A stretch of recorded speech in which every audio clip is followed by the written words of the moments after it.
Dictation number 8018. Get ready, start. I must begin with a confession and an apology.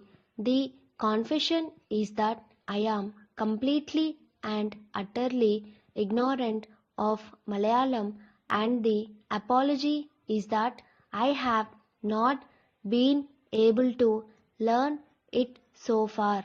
That apology is made not only on my own behalf but on behalf of all northerners in this country. We have been thinking of having a common language, or rather a language which will be used for our national purposes.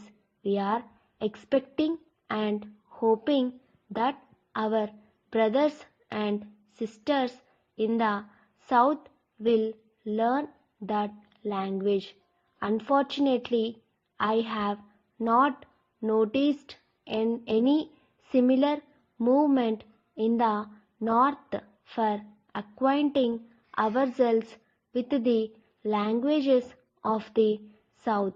I only hope that the people of the north will soon realize the great loss which they are sustaining on account of their not being acquainted with the literature that is enshrined in the languages of the south.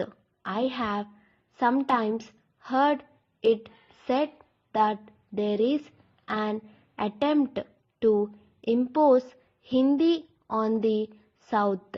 I can give you the assurance that there is no such attempt on the part of anybody. What we want is that you should, out of your own free will and out of a realization of its necessity for the nation as a whole, adopt this language for our national purposes. There is no intention in any way on the part of anybody to suppress any other language of India. On the other hand, we wish them all prosperity. We wish that they should grow and enrich the culture of the country as a whole, and I have no doubt that as in the past, one language will bind us all together.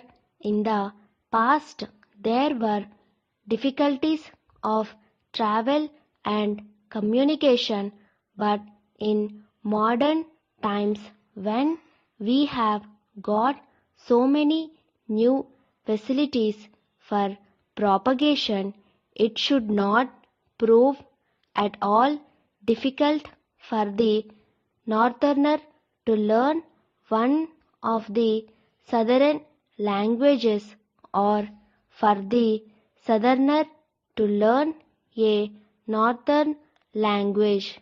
And if it is taken in that spirit, I have no doubt that the south will soon find it easy to beat the north. I say this from experience because I have seen some of the southerners who have been devoting some time to learn Hindi, speaking it with fluency and grammatical correctness, but also with the accent with which I must confess I cannot speak the language myself. I have therefore no doubt that in course of time if you only given your attention to it.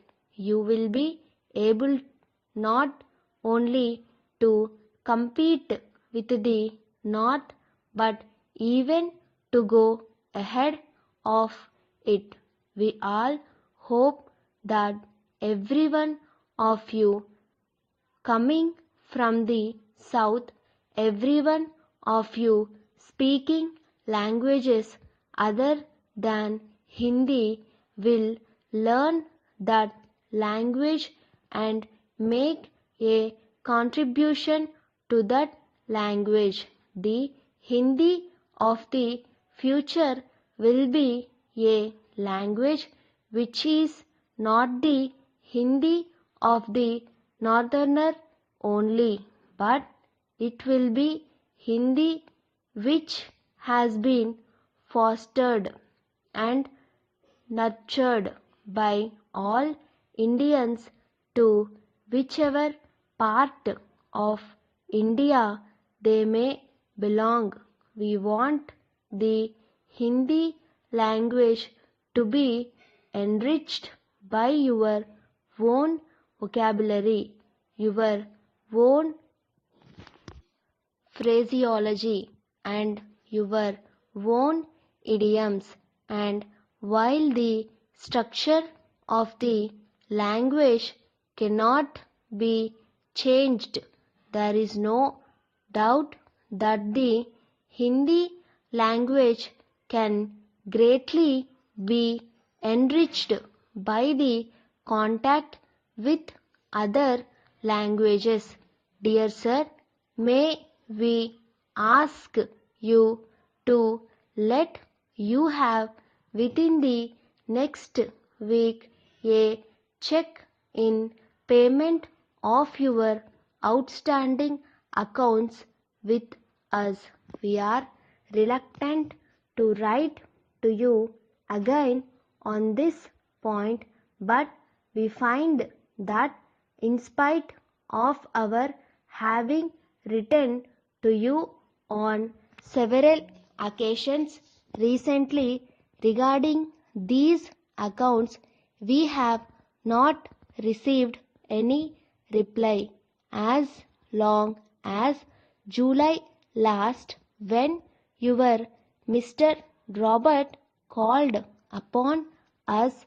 He stated that on his return to Cochin he would at once have a check made out in settlement and send it on to us.